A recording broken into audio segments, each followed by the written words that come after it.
在社区妈妈日前的舞蹈当中，由仁德区农会举办的小农市集热烈登场，当中有产销班在地青农各行顶大位，拢展售无毒新鲜的在地蔬果。就互咱这消费者甲咱这农民大家互相交流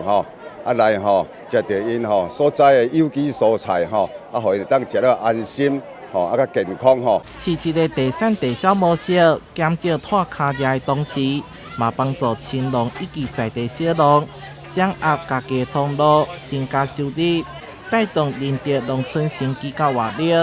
现场除了市集，还有家政妈妈教大家煮旺来果酱，简单又方便，也可以当摕来做甜点和饮料。一份凤梨加0.5的糖，然后去加1颗柠檬，然后下去熬煮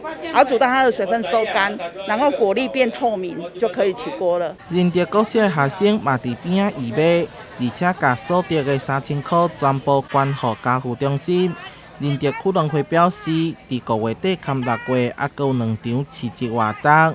，11月还有大型公益义卖，欢迎民众来参观采购。台南新闻出发采访报道。